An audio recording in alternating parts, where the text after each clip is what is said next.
Formula 4, hosted by Joshua Schall, is a podcast that unpacks the early stories of consumer packaged goods entrepreneurs to reveal the list of ingredients that ultimately led them to the revered products they built. This podcast was recorded on June 25th, 2018, but was never publicly launched. Because of that, you will hear dates and timelines that might sound a bit off. In particular, there is a part of the conversation about 2/3 of the way through that I specifically highlighted. All right, guys, welcome to the podcast. I am here in Marc Lobliner's famous basement that you guys have probably seen in his YouTube videos. And Marc's going to sit down here and talk a little bit about what got him into the consumer products section. And, we're just going to kind of go over a little bit of his story, and, hopefully you guys can learn a little bit from him and just some of his inspirations, also some maybe his challenges and some things that maybe, he learned along the way that could help you guys be kind of better entrepreneurs in the space. So I'm going to leave it up to Marc here first, and he could tell you a little bit about himself. Yeah, man. Thanks for coming over. It's always nice to have people visiting. I don't get many visitors in the Northwest Burbs. He's like, hey man, you want to set up some time? I'm like, sure man, come over, get some tacos, have a good time. Yeah, but it's great to have you here, man. Thank you, and I apologize for my family. They can be a bit out of hand sometimes. Family's great. Katie was super welcoming, so that was great. Kids are as kids can be, I guess. But well, just give it some time. Give it some time. So yeah, so as you guys know, might know if you don't, I am I'm the CEO of MTS Nutrition, which was number 116 at Inc. 500 this year. I also moonlight as a Chief Marketing Officer of TigerFitness.com. And I have a lot of other projects going on, but those are my main two things right now that I tend to keep myself busy with. And, I'm a retired professional bodybuilder, a really bad one at that, which is why you've probably never seen me on any major stage. But other than that, man, I'm a father of 3, as you've probably heard, and been with my wife for 21 years. So that's kind of who I am. Congrats on that. That's a big thing right there, 21 years. Yeah, it's amazing how long I can keep her drunk. It's an amazing thing. So, we'll get into this. The category that Marc is in, I think he alluded to a little bit, is kind of nutritional supplements. That's the kind of the CPG category that Marc's kind of been in for a while. What kind of led you to just nutritional supplements? What was kind of like your introduction to that? I think health and fitness is something that has always been of utmost importance to me. My parents were not the healthy people. My mom is a drug addict. My father died of complications of type 2 diabetes. So I always wanted to, my brother and I were complete opposites. My brother, to this day, he's a natural body who's I guess retired. I think he's just aged out. I don't think he ever officially retired. But my brother was a natural bodybuilding pro, IFPA. I don't even know what the organizations are anymore. And myself, we both played sports. I played football in high school. He's 6'1", believe it or not. He played basketball. We both went on to, become really active, obviously professional bodybuilders on respective organizations. And so health and fitness was always of the top importance to me because I didn't want to be like my parents. I saw how poor their quality of life was. And I remember one time I came home, and I was actually coming home I was training for the combine to go to college, the football combine. And I remember coming home, and there was ambulances in front of my apartment complex, and I just knew it was my house. Wow. And I went in, and my father's on the floor, and actually my coach, who was a friend of mine, he became a friend of my father's, Coach Scott McCrillo, was at my house. He said, look, your dad had a stroke, and they're taking him in. So my father had a stroke. At that time, he lost his vision. Just his health went bad. He had a kidney transplant. He just went through the worst of health. And if you've ever been around drug addicts, which I know is a huge epidemic in America right now, my mom had a tremendous addiction problem, which essentially tore our family apart. Made it so we went from being okay financially to completely broke. So it was definitely, eye-opening as to what can happen if you don't make the proper choices. And with my father, what killed him was overeating and under-exercising. So what my brother and I both did is we were extremely active. My parents instilled in us, though, they always encouraged us to play sports. I think they did realize that their way wasn't the correct way, but they were too set in their ways to change it. So I was fortunate that when I went to college, I was able to pay my way through school by being a personal trainer. And I worked at Bally Total Fitness, which has since gone bankrupt. Not a good business, not a good business lesson there. But, you know, I worked at Bally Total Fitness. I was able to put myself through school. And while working at Bally and put myself through school, I was actually noticed by the senior VP of Weider Publications. So at that time owned Muscle Fitness, Flex, and Men's Fitness at the time. It was before Muscle and Fitness hers. And he's, you know, he came up, he introduced himself at the gym. Long story short, this could be another hour segment on how that all happened. Long story short, I got the job. So at 19 years old, literally finishing up school, I finished it early to make sure it happened. But I was able to, you know, become an ad rep, or essentially I was in advertising sales for Muscle Fitness, Flex, and Men's Fitness magazines. And worked my way up that company and was able to really get to know a lot of the supplement companies, a lot of nutrition companies. I was their ad rep. So I got to go in and have meetings with the Paul Gardner, who's still at Muscle Tech, with the Blackmans, with everybody. Joe Weider, who is the reason we're sitting here right now in the health and fitness arena. He was my boss. Like, I had a very fortunate circumstance that was brought to me because I worked so hard at Bally Total Fitness that I was noticed. I actually worked so hard that people were talking about how hard I worked. And that's why I was given that opportunity to interview. So work led to Weider.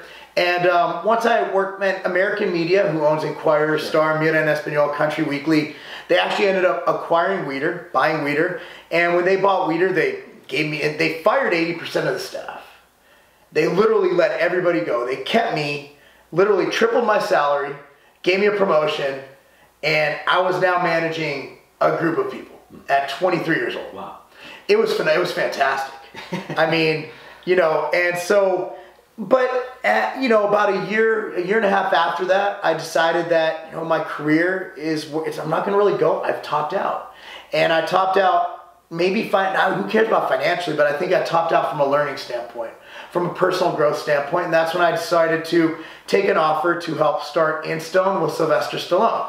Now, before that, like when you were still at Weider or American Media, how long during that phase did you start thinking about like entrepreneurship? Was there like years when you were in meetings with the muscle techs or with Optimum Nutritions that you said, hey, I could do this? Or did that just come out of nowhere, you know, kind of at the point where you were kind of questioning your personal development and everything? I always learned. I went in there and I absorbed information. And I wasn't doing it to steal trade secrets. I was doing it to learn their business. Because in sales, as you know, because I know your stuff, in sales, the best way to sell is become an expert in your industry. And I spent every waking moment of every day learning and becoming an expert. And I didn't just stop at how to sell ads. I wanted to learn about every ingredient. I used to take Dr. Jim Wright, who actually wrote one of the first books on anabolic steroid usage. He was our science editor. I used to take him to lunch as often as possible. He used to always make me go to Morton's, so I'd be out $100 every time we go. But I'd sit there and Dr. Jeff Feliciano, I mean, I'd go and I'd prod them, and I'd learn, and I'd read things. And I was just obsessed with becoming an expert at what I was doing. What I always told people is that if I worked for a tattoo magazine, I'd get a tattoo. Because who am I to tell somebody about tattoos if I've never experienced getting a tattoo? So how am I going to go in and sell, basically, and advise people on their marketing programs within the supplement arena if I don't know what the hell to do? Yeah. If I don't know what ingredients do? I want to try everything. I want to take everything. I competed in powerlifting when I started there. I then moved into modeling, and then I moved into bodybuilding. So I mean, I progressed in my physique. I wanted to learn all about this supplement arena. So I learned about it, and I always thought to myself, you know, I could do this long term, but what my position developed into, what I found, consultative selling is the best kind. Like, you don't go in there and just say, hey, here's why mine's the best. Go, hey, what's your overall marketing mix? Here's how it works. You're seeing more and more of that now. With everything going digital, there's still a place for print. But how does that print tie into getting more Instagram followers? Sure. How does that print tie into driving people to your website to be on your mailing list? So basically the marketing mix is still there. Print is still part of your marketing mix, but the mix has just gotten bigger. Just like when video came out. Radio still exists. Yeah. Remember, what is it? Video killed the radio star? Okay, guess what? when I drive in my car, I'm not watching videos. The radio still exists. When I'm chilling here working, I still have radio going on. Yeah, it might be Pandora now, but we still have radio. Yeah. So the marketing mix has just grown. So I think that, you know, by becoming an expert, I always thought that my ultimate step would be to be my own boss. That, and I'm an HR nightmare. And I feel bad. And, you know, do you know Lyle Clark? I do not know. He's actually still in the industry, but he was my boss at Weider. And his job, I think at the end, I was bringing in so much money for Weider that his job was basically to keep me from getting fired for the stupid stuff I did. I just tend to say things that shouldn't be said. My humor's a little out there. I've gotten better, believe it or not. But like, keep in mind, I'm a 22, 23-year-old making 6 figures plus. Yeah. Like, I was a bit cocky. I said stupid stuff, and, you know, luckily I've matured a little bit on that. I'm still immature. But I think anybody that's been in that position, I know myself, I think back and I'm like, man, I definitely said some things wrong or acted a certain way that I probably shouldn't have. But yeah, it was, I think the key lesson is, even though I wasn't actively pursuing being an entrepreneur, I was more than why would I work for myself? I'm making stupid money doing this, and I enjoyed the shit. I enjoyed it. Yeah. I enjoyed it. But in order to be the best at what you do, you have to learn. And I always knew that I don't know everything. Yeah. And that's why I listen to as many people as possible. Because if you talk to someone for 2 hours and you get 1 second of information, that's 1 second more than you had before. Yeah. So, you know, when you were kind of going through that and questioning and saying, hey, you know, I need to kind of take my next step in my career, that was when the opportunity presented itself to be a partner with Sylvester Stallone. Is that kind of what happened? Yeah. So I'm hoping the majority of people that are listening to this probably know Sylvester Stallone. If not, you need to Google the guy, because you need to watch Rocky. Like, people probably don't remember that for a little bit of time, a very short period of time. Very short. He actually had a supplement company called INSTONE. So Mark was a part of that. There's probably a lot of lessons that you took from that and kind of went forward with your other business. As I look back, it was probably the stupidest decision I ever made. Like, nothing about it passes the sniff test. Nothing. It was celebrity based. It was based on investors, and anybody who knows about what I do now, I don't have investors. I've never had investors. I don't have a board. I don't like that type of company. I never did. But there were a couple things. One is I was stale. Like, even though I was doing well, I just didn't love what I was doing anymore. So I needed a change. I needed something I was passionate about, because if you're not passionate about something, you're not going to excel. You're not going to give it your all. And another thing is, it was fucking Sylvester Stallone, dude. I mean, how do you say no to Rocky? It was like, dude, like, every guy who trains who's over the age of 30 started training because of Rocky. I'm convinced of that. Like, I just watched it with my son the other day, and he literally starts shadow boxing afterwards, because my kids box. And I'm like, oh man, you can't not box after watching that. Like, because Sly couldn't walk in that movie without throwing some punches. And you know, I took that position. What I learned is that we were severely overstaffed, severely overfunded. I think overfunding is the #1 cause that kills companies. You go to the Arnold, I do this every year. I didn't go this year, I needed a year off. But you go every year, and you look at these big booths of companies you've never heard of, and I'll be like, they're gonna be gone next year. And they always are. And that's because when you have an investment group who puts millions of dollars into a company that's not gonna even net $1 million or gross $1 million in sales in the first year, this industry doesn't sustain that kind of quick growth. This isn't a tech gadget. Yeah. You know, you're going up against 4,000 other products. Even probably one of the most cool creative category breakers of our lifetime, which is NO2 by MRI, which literally skyrocketed once they got the message out. Dude, I was there from the beginning as their ad rep at Weider, and Ed Bird was sitting there screaming from the rooftop for 2 years before it started selling. And then it blew up. And then we realized arginine doesn't really do anything. But I mean, you know, you're not going to find that. And you're not going to have a company just have money. Basically, you can't buy momentum. You can't buy market share. You have to earn it. And all the companies you see where they are, everybody's like, oh, Muscle Tech's so big. I'm like, dude, I remember in the 90s when Muscle Tech was selling creatine 4400 or whatever it was. Yeah. You know, they've been grinding. Dude, Gardner's a grinder. Yeah. That dude's been working his way up the ladder for years. So you see these companies, Optimum, the Costellos, you know, those companies that are big, and established Cellucor, how many times did they fail before they actually made it with that chrome look? Like, there's no such thing as just buying your way into a market anymore. There never was. Like, you look, oh, it was so really easy. Look, okay, I understand. A lot of people made a lot of quick money on pro hormones. I'm talking about people who do it legally. Yeah. You're not going to do that. So INSTONE came in, too many damn employees, you know, too many big names, too many egos, including Sly's, and they failed miserably. Horrible leadership, horrible expenditures, and just a horrible business model. Pretty cool products, tasty. We had pudding. Problem is, dude, we were losing a penny a can of pudding.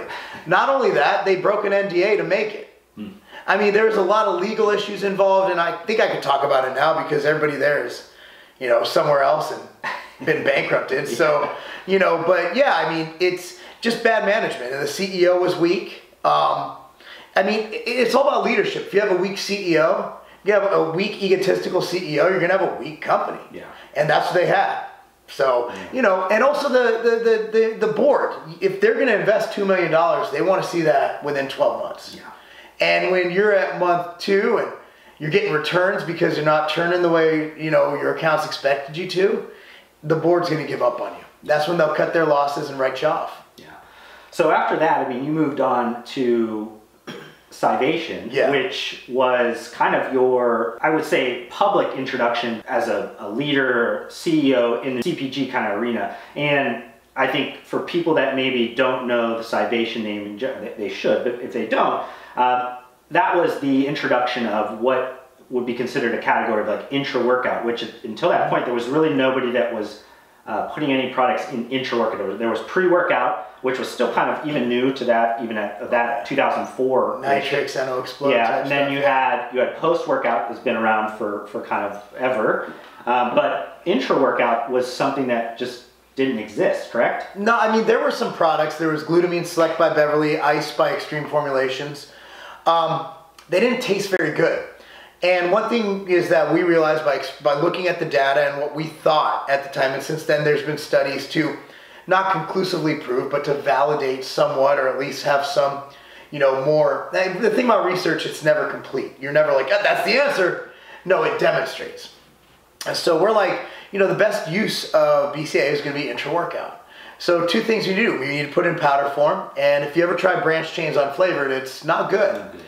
So our main goal is we're going to make this taste good.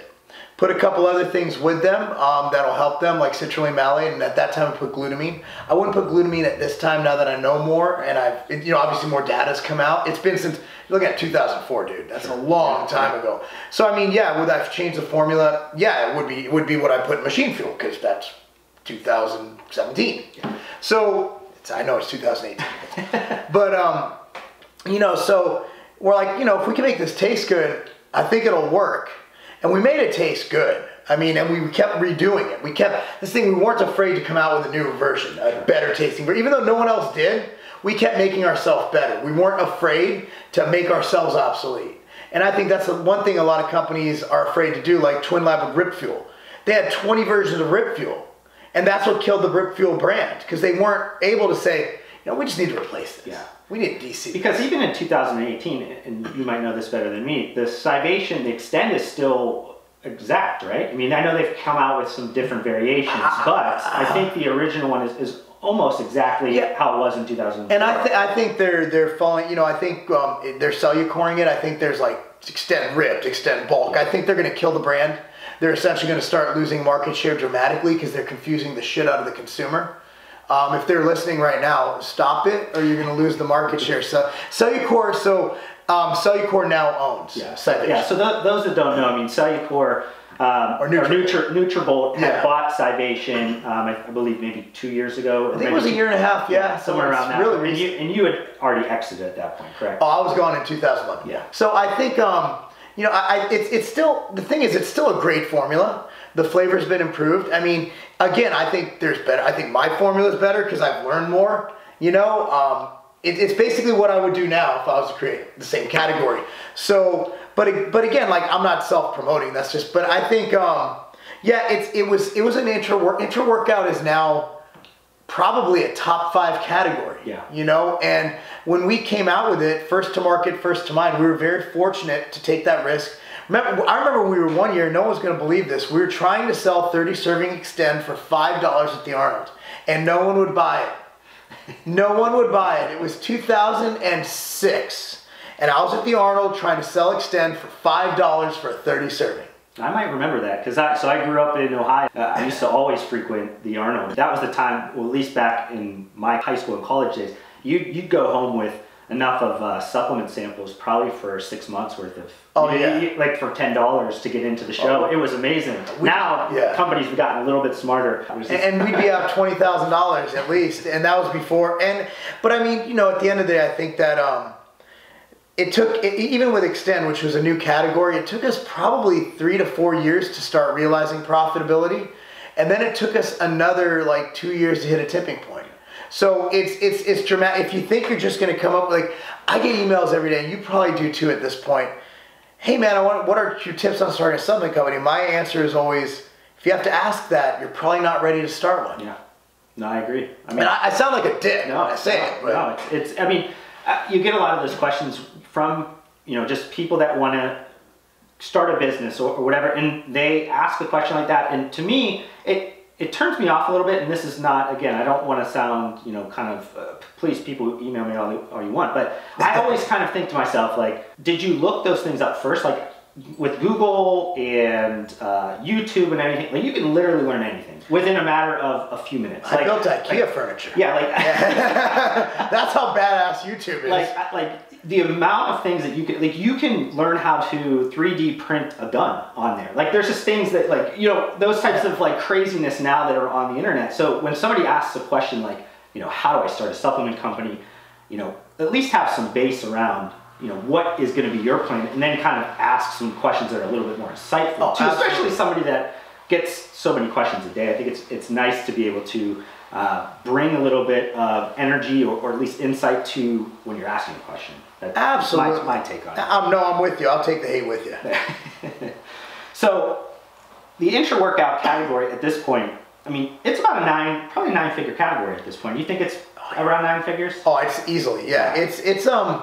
It's ridiculous to see what it came from and what it's become. And, you know, honestly, it's the reason I can pay my mortgage right now, to be honest with you. And that's what kind of put me on the map, gave me some opportunities. And, you know, that's where I'm at now. But it's when I go in a gym, I'm going to be honest, and I see a colored beverage in a water bottle, I smile. Yeah. And I still do. And you know what? That's why, look, money's great. It is. I like making money. I'm sure everybody here wants to be financially stable and comfortable. For different people have different motivations.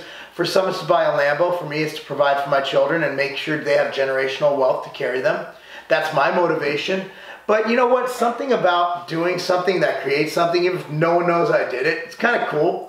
You know, it's like, hey, you know what? That work led to something big. Yeah. You know, and while I didn't cure a disease, I might have helped somebody with some gains here and there. I mean, I think that's, honestly, that is a huge thing to accomplish, to create, quite honestly, a category. Or, you know, you think about it from maybe like the beverage industry or anything where they're talking about maybe like the cold brew coffee, a craze, and all these different things that are going on. Like during that time in 2004, though it didn't feel like it at the time because it took a little bit of time, that was bleeding edge, and it created a category that is just as important as some of these other ones. Oh, you know, especially in nutritional supplements. I mean, there's very few, at this point, very few new categories that are getting created. You know what I mean? Oh, now, absolutely. with just all the regulations and everything. So there's going to be few and far between those things that come around where somebody can put their kind of flag into something and said, I created, or, you know, I was a big part of creating this category. So yeah, so it's cool. I had a great team behind me though. So obviously Scivation,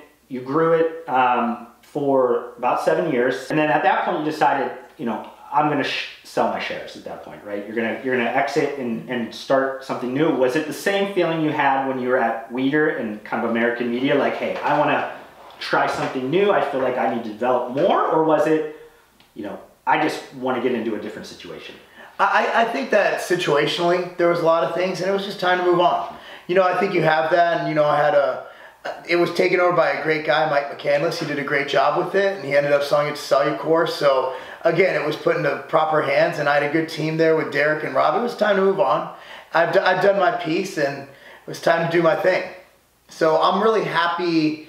Just looking back at things, like I couldn't be happier now at the steps I've taken in my career. And then from there you moved on. Was the Tiger Fitness role first, or was it MTS? We'll talk about non-competes. So I had a non-compete that I can only sell a house brand. Got it. So I wasn't able to go beat him. Look, I've never done internet, except for some porn in college. I'm joking, because there wasn't internet fast enough to sustain porn in college.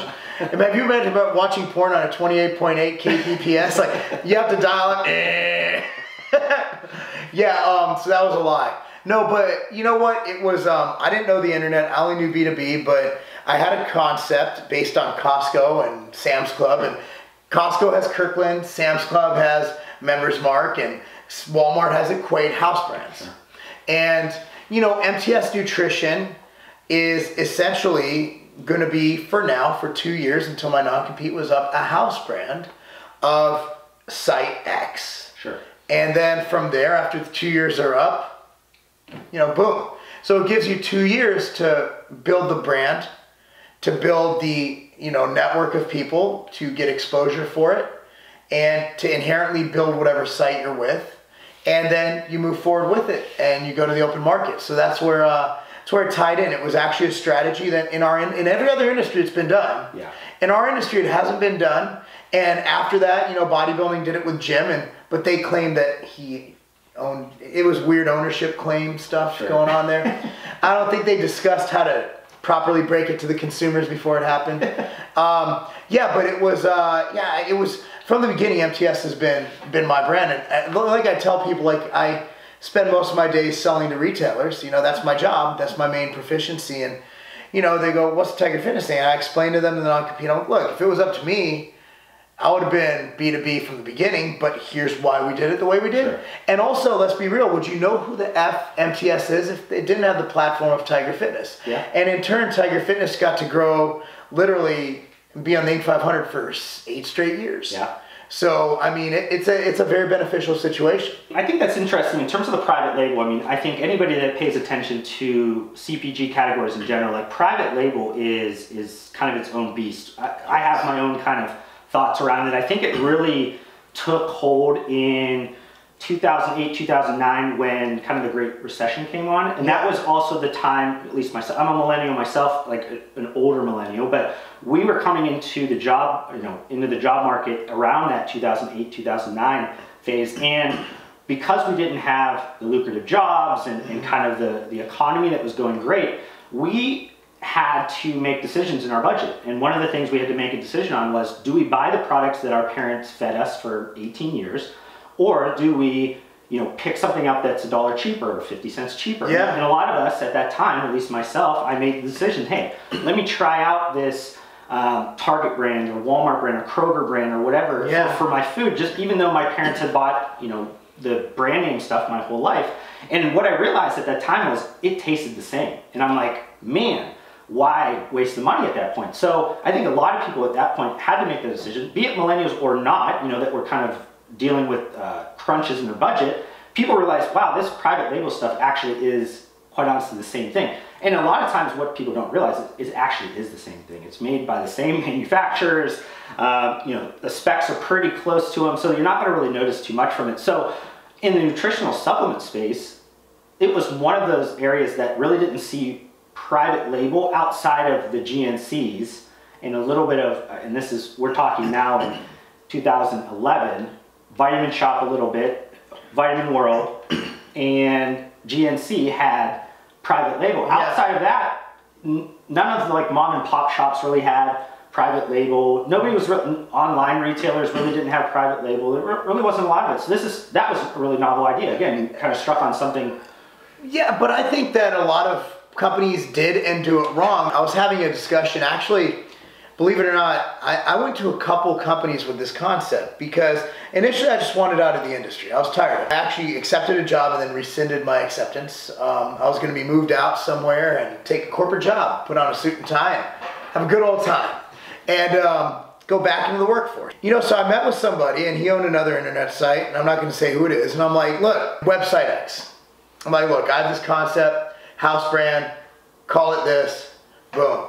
He goes, now we need to call it website X. Yeah. So, well, it's not going to work. Why? People trust our website, website X, but they don't, but you know, so we already have that trust built on. No. They trust your website to do website shit. Yeah. They trust your website to accept the order and not get credit card fraud. They trust your website to ship the product, and they trust your website to package it with stuff that will not make the shit break on the inside. You guys don't know a effing thing about manufacturing. And even if I'm behind this, by seeing website X on the label, they're still going to just think that's a website. So that's why you look at people, and I think, you know, bodybuilding, they did their house brand called Bodybuilding. No one would have bought Tiger Fitness protein. Yeah. No one would have bought Tiger Fitness pre-workout.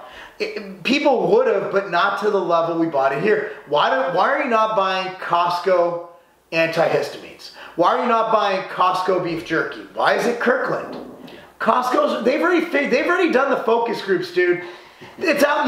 You talk about Google, they're on Google. Yeah. They've already done the focus groups. People, Target, you talk about you went to Target, okay, you got this, that. I'll be real here. I have hemorrhoids, all right? I have hemorrhoids. I power lifted, I lift heavy weights. Sometimes they flare up. I had a flare up. I went and I looked, exact same hemorrhoid cream, exact same ingredients, all right? All right? I didn't buy Target hemorrhoid cream, I brought Up and Up. Yeah. All right? Target doesn't put their name. You don't see a little circle with a dot. No, that's not it. So these mainstream companies have figured it out. Yet the largest beast in our industry, in the internet industry, bodybuilding.com, their own marketing guys can't look at readily available freaking data. That drives me insane. The fact that it took till I did this in 2011 for the supplement industry to figure this out, when Kirkland, Equate, Members Mark, and all these other places have been doing it for years, is absurd. And it shows how in diapers our industry is. Yeah. All you have to do, honestly, other people have done it. It's probably already been done. Yeah. So what I did was cool for this industry and led us on a path to a bunch of Inc. 500s with 2 different brands. But it wasn't all that novel. And I did it out of necessity because, well, I couldn't do anything in the industry for 2 years. Yeah. So for me, would I have done it if I didn't have the biggest gift I had was constraint, because I was forced to come out with a house brand. Then I was forced for 2 years to figure out how to build a brand on a site that not many people have heard of. Yeah. So it was 2 things. You had to build the site, you had to build the brand, but you had to do it autonomously. So that was the big challenge. I remember having conversations with you know, people in the industry and explaining to them that MTS Nutrition was a Tiger Fitness house brand, and I remember these conversations. People were like, "No, it's not. No, it's not." And I remember thinking, "You're trying to blow my cover." And I'm like, "I don't like. Don't you see this? This doesn't make sense." And because I think people had never really thought about it, and this maybe is a lesson to anybody. When you're so like hyper focused in one niche of an industry, you forget that there's so many great strategies that are outside of that, even ancillary ones. Like, think about it from a bigger standpoint of like just consumer product standpoint. You were saying, hey, you're looking at Kirkland's, you're looking at Walmart's Equates, you're looking at Up and Ups. You know, this makes sense to you, but a lot of people, they don't look at that. They don't go and they think to themselves, hey, I want to make you know, this type of branding and I want it to look like a cosmetic brand, right? They don't even think like that. They just think, well, everybody's nomenclature, everybody's labels look this way in our industry, so mine has to look that way. And I think that's like,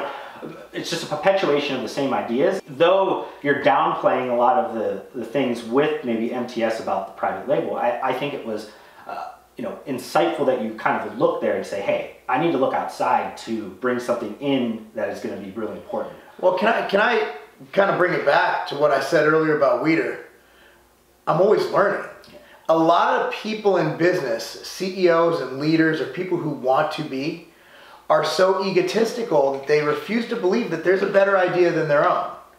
And when you start opening your mind and listening, like I love, like in one of the businesses I'm a partner in, Ambrosia with Mike Rashid and Sean Torabati. Look, you know, Mike is very introspective in a lot of different subjects. A lot of things that I might not agree with, but like I'm always listening. I'm always learning. You know, you got to do that. If you don't, like we were talking earlier, I'm absorbing things. I'm listening. I'm shooting my ideas. You're shooting your ideas back. I'm learning as I go. Sure. And one thing you learn, are you familiar with Al Rees and Jack Trout's books, Marketing, 22 Immutable Laws of Marketing, 22 Immutable Laws of Branding, Positioning is their main one? No, not. I mean, I might have, but not off the top of my head. Okay, I don't have an extra copy. I do have an extra copy of a book I'm going to give you on the way out. But here's the deal. I mean, in positioning, if your competitor is red, you go blue. The last thing you want to do in business is do what everyone else does. It's easier to find a new niche, like the intra-workout category. If I would have done what everybody else was doing, we would not have Extend. We would not have intra-workout nutrition. Everybody would still be drinking Crystal Light and water. I just happened to be the first one to say, hey, or my team, happened to be, it sounds very, very arrogant. My team happened to be the first ones to say, hey, you know what? People drink stuff during training. What if we made what they drink help them reach their goals faster and make it taste good? So that's where we're at with that. You know, at this point, you know, you have some other businesses that you're part of outside of, you know, MTS Nutrition, which you kind of mentioned, Inc. 500 last year officially, but it was a part of Tiger Fitnesses for the years before that. Is that correct? Yeah, the numbers all add up. Yeah. So you could say pretty much it's been an Inc. 500 or 5,000 brand for pretty much its whole existence. You know, and that wasn't enough for you. So now you have quite a bit of other brands, right? I mean, you have, so they're all within the same niche, so all nutritional supplements, or have you branched out and thought, hey, let's go functional beverage, let's go functional foods, let's go any of those spots? I mean, those, you know, get you excited?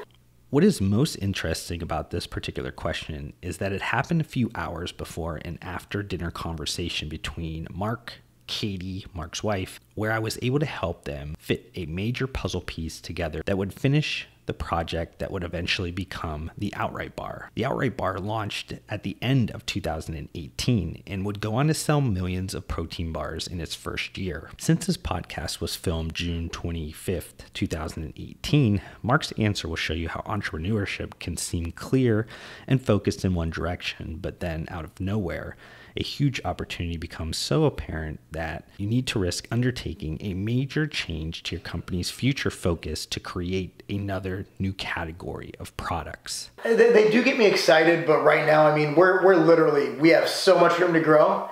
And, you know, I mean, you can't talk about, you know, 401ks and investments as, no, I own this, I own property. As far as what I do on a daily basis, it's very much, you know, in the fitness arena. It's very much in the nutritional supplement arena. Long term, do I want to get into that? Maybe, but the thing is, once you lose focus, like, you can't do too many things, or you can't do them correctly. So I'd rather just focus on one area and just really become an expert and dominate at it. And honestly, with my days, the way they're structured, you know, we have, a lot of people say, oh, you talking about house, but we're not a house brand anymore. Like, I have over 400 accounts that I personally deal with myself. I handle all of our business B2B transactions personally. My wife handles new business. You know, we have Tina, she handles, you know, existing business, just follow up if someone falls off, kind of like, you know, like, hey, you haven't ordered in a while, where are you at, you know? So I handle all of that. So, I mean, that's a full-time, I don't know of anybody who handles all their national sales. I handle all our international sales. So I don't have enough time in the day to say, okay, let me go start the next rock star. Yeah. And that's a total different distribution model and proficiency. Right now, our distribution model can handle what we're doing, but you're looking at setting up a completely new model that would take, you know, a couple years of development just to figure that out. Sure. So yeah, and are we working on things? Absolutely, but we did try. We bought a clothing press. Like, hey, we do a lot of clothing, let's integrate it. That didn't work. We sold it all. I mean, so we tried. Yeah. But it was outside our core efficiencies. And while we could have done it, we didn't have the time. Like, time and personnel are the two most valuable things. Sure. I'll go back a little bit. You talked a little bit at the beginning of the podcast about your wife, and then you just kind of mentioned her again. But yeah, she's amazing. She's been a part of your businesses with you since the Scivation days. Is that correct? Yeah. Before, I mean, obviously she's a part of everything, like my virginity, a lot of things. Would you go as far to say that if she wasn't around, do you think you'd be as successful as you are? I think she's honestly the brains of the operation. Yeah. You know, I always joke around, like in our agreement, Chad and myself, my business partner's Chad Vordameshi, greatest guy you'll ever meet. Like, he's so much cooler than me. He's the greatest, like, seriously, this guy, to me, he walks on water. Like, I respect him more than anyone in this world. Anyone. And we always joke around because it's written that if I die, Katie takes over. He dies, his wife Erica takes over, and we're like, we should just die. Yeah. The companies will do so much better. I think that she's so much more talented than me. And the thing about Katie is she's just looking at her work ethic and what she's good at is what I suck at. I'm good at big picture, like, hey, let's climb the mountain. She's the one who thinks, shouldn't you buy the proper shoes to climb that mountain? I'm more like, oh, we need shoes? That's me. Yeah. You know, there's two kind of marketers. There's big picture, abstract, and there's task. She's complete 100% task oriented. Sure. And same with my partner Chad. Me, I'm one of those like, okay, here's the concept, and I'm ready, fire, aim. Yeah. That's another book you need to read. Ready, fire, aim is a great book. But yeah, I'm one of those, okay, ready, boom, let's shoot. Okay, what do we do now? So she kind of backtracks and fixes what I mess up. Because I'm a wrecking ball, dude. To me, that's always been an important lesson. I always ask them, like, well, what are you great at? What are the things that you're good at? And I want to make sure that it's complementary to me. And I think it's very important. If you're in business with anybody and you want to be the opposite of that person, I don't know about like being the exact same thing, like being great all at the same thing. I mean, I think that though it might start off great, I don't know if it has a continuing upward trajectory. At least that's my take on it, just from business. I can't speak to the marriage things. I'm not married, but I believe it's probably pretty similar. It's 100% similar. Like, I always joke around, man, I have two wives. Chad and my wife are the same person. It's the most annoying fucking thing in the world. But I mean, again, they both complement. The thing about leadership, and I'm not only, Chad's equal to or better than me. You know, it's not like I'm his leader, like, no, but Chad is the perfect complement. And the thing is, one thing you need is respect. And you need to know, that, you can't pull rank. You need to have complete respect for that person. You need to respect their opinion, respect their ideas, argue, discuss, but never make a unilateral decision. I think that's the key to partnerships, and partnerships fail most of the time. A vast majority of the times, including marriages. I mean, marriages end in divorce more than they don't. Yeah. Last time I checked. So, it's one of those things. If that's why for most people, partnerships won't work. That's why a sole proprietorship is usually the best situation. For me, I'm very fortunate right now. Very fortunate in both my marriage and my business partnership. But again, you want somebody who, why would you hire, like if you're a back-end IT guy, if you know web developer, if you're a back-end guy, you don't hire another back-end guy, you hire a front-end guy. Sure. Okay, you don't want two back-ends, or else you're both going to be asses. I just made that up. It's been a long day.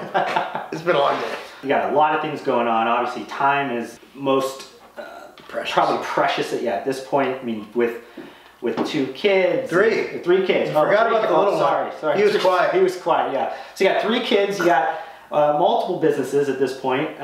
You also are getting ready for a boxing match. You're trying something new. Also still training regularly, still, obviously doing all those things. Like, first of all, I mean, I guess, do you have any kind of tricks, time management? And then second question, are you going to add something? Do you have something on your docket that you're ready to add? Oh man, as far as time management, last year, I think I figured out as well as I'm going to figure out. Like, I'm open and honest about this. We've done vlogs about it. Like, my wife and I went through a rough patch 2 years ago. And that's why, I talk about her being the greatest thing, but like, there are times when you're not always going to be floating on air. You're not always going to have butterflies and unicorns and, pink sparkles all around. Like, we went through some shit. And most people do, most partners do, most businesses do. Like I told you, we couldn't give away Extend for $5 at a trade show. At the Arnold. Like, $5. I wish I could buy it right now and resell it, even if it's expired. I think I think we all need to hit rock bottom. At least I didn't hit rock bottom financially. I hit rock bottom, personally. And I think once you hit rock bottom and you're able to identify your faults, identify where you can get better, I was able to figure out a couple things. One is, I do a lot of events. I'm at store events. I still mix up shakes for consumers probably twice a week. I do them locally. I travel. I'm booked till September. Like, this is one of the few weeks I'm in town. That's because I have a boxing match on Saturday. And, you know, I think one thing I don't do is I'm never gone on weekends, because that's when my kids have soccer games. I'm not going to miss those, because I don't care how much money I'm getting paid. I can't get those games back. My daughter's playing on the top level team in the state, and my son is as well. I'm not going to miss those. And I'm not going to get those bike rides back. I'm not going to get any of that back. So one thing is, you know, you got to redistribute your priorities. My priority for so many years was business and growth in their future, when at the same time I was neglecting the present and really not having a positive effect on their, you know, their upbringing. And I was really just, in my, you know, well, you still did this. In my opinion, was I a shitty parent? No. Could I have been a lot better? Absolutely. So I think sometimes you need to just sit back, reevaluate what your priorities are. What is your why? Like, that's what I ask you. What's your why? Why do you do what you do? Mine is to provide for my family and hopefully provide generational wealth. Okay? What does that mean? Well, I need to work hard. But if in the process of working hard, I forget about the present and being a good dad, then I completely missed the mark. Yeah. I completely screwed up my entire goal. So I had to, I mean, it came to realization of time management is just, remember why you're doing it. If you're building a big business to support a family, there you go. Figure out that you do not want to forsake your time with your family. If you're building a big business and you're single and all you want is a Lambo, who cares? Just get your Lambo. You just got to know what your goal is. For me, that wasn't my goal. My goal is not to have the coolest car on Instagram. You know, that's not my goal. But if your goal is the coolest car on Instagram, by all means, sacrifice everything else. But remember, you need that big long-term goal, that BHAG, big, hairy, audacious goal. And if that's your big, hairy, audacious goal, that's your long-term, by all means. Yeah. Oh, and anything in the docket. Honestly, the boxing match is just to get uncomfortable. Mentally, physically, I suck at it. I'm better at it. I've been doing it for 15 weeks. Hopefully the guy I'm fighting falls down really fast. But no, it's been, my body hurts. I'm doing things I shouldn't be doing. I've sparred with guys who've had fight experience, and you know, one of my sparring partners is quick and he weighs 330 pounds, and there's only been 2 out of like 12 times I haven't had something black and blue or bloody. And guess what? It's made me a better person, because it's forced me out of that comfort zone of being a retired professional bodybuilder, going to the gym. It was a rut. It was like Weider. It was Groundhog Day. I needed something. I literally needed to get punched in the face. I recommend everybody, not necessarily, you know, just literally, metaphorically, you need to get punched in the face. You need to do something, whether it's running an OCR race, doing CrossFit and injuring yourself, whether it's whatever you do, you need to find something that makes you uncomfortable, commit to like 4 months and just be uncomfortable as shit. Because it'll make you a better CEO, it'll make you a better employee, it'll make you a better husband, because it puts things in perspective. And when you're mentally and physically suffering, you'd be amazed the kind of shit that goes through your head that makes you realize, wait a second, you come to these epiphanies, you just have these moments, these ahas. Yeah. And I've had them for the last 15 weeks. I've been training I've been in boxing camp for 15 weeks. I had to learn how to throw a punch, to how to throw combos, to how to spar. And guess what? I've had so many damn aha moments in this process. Like, aha, this fucking hurts. That's the aha moment I have every time. So yeah, I recommend get uncomfortable. Yeah. And as far as in the future, I don't know. My goal is to take MTS Nutrition, and right now it's B2B. I want brick and mortar distribution. That's where I see the industry going. I want to maintain our growth online on the internet. And of course, in the other channel, you can't ignore Amazon. I have a great team involved in Amazon, and I have full confidence in them growing the shit out of it without jeopardizing our very, very, very maintained map pricing. What's something that's true about being an entrepreneur that almost nobody agrees with you at? What's true about being an entrepreneur is you're an idiot. You have a 94% chance of failing. Yeah. 94%. So I think people go into being an entrepreneur, and the one thing they forget, it takes money. Like, a lot of people don't know how much money it takes to sustain a business, how much money it takes to be able to pay yourself. Like, okay, I'm gonna make $150,000 a year as CEO, which is that's good, right? That's good living. Okay, cool. You realize that if your company does $1 million in sales, a 7-figure company, right? Let's say you're operating on 30% margins, okay? Then you have taxes and everything. You're not going to pay yourself $150,000. So you better wait till that company gets to about 3 or 4 million before you can make that CEO money. Oh, and also that's if you're the only employee. So I think people just don't understand the math involved in actually making money. Economics, I think, yeah, that's probably a good answer. That a lot of people just don't understand the economics behind entrepreneurship, like what it actually takes to make the kind of money that you know, these big flashy CEOs that they see on CNBC or whatever make. It's like you don't realize how many billions with a B that their company's bringing in revenue, and how hard that is. That's like 0.0001% of the companies that ever get started ever get to the B word of revenue. So it's it's complete insanity, and people get mad. They're like, well, I'm gonna look, in my 15 plus years in this business, in owning my own business, I've had so many people say, well, I'm gonna prove you wrong. No one's ever proven me wrong. Not one freaking person, man. What's one thing you're not good at, and how long did it take you to hire somebody to do that for you? It's one thing I'm not good at. You know what? I think the numbers game, but I always knew that was my weakness. You know, the actual, you know, putting pen to paper and actually, you know, jotting down dates and timelines. And I'm a big picture guy.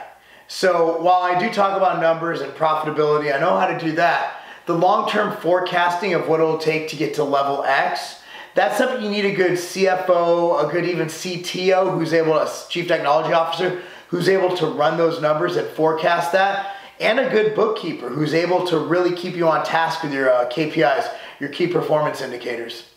That's one thing that I think, luckily I identified that early, but I didn't have that for the first few years of my career, and I just kind of, you know, luckily I didn't fail, but I could have. There's a good possibility.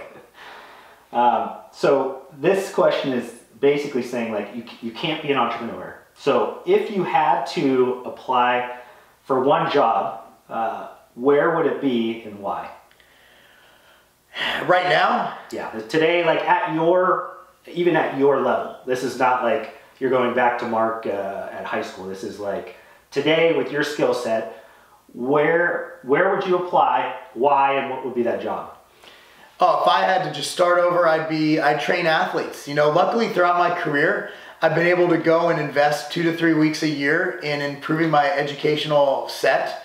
So I've been able to be an Exos certified trainer, Exos mentor trainer, which means that, you know, I can train performance athletes. So I'd go and I'd get an extra coaching license or 2 and I'd coach athletes. So you think you'd go into like try for like an NFL team or an NBA team or like something at that level? I think I think where I'd have to start would be at the high school or community college level, and then I'd have to work my way up. And I'd have more fun. I definitely would be passionate about it because I love helping kids. I love seeing people reach their full potential. At this current moment, how do you measure success?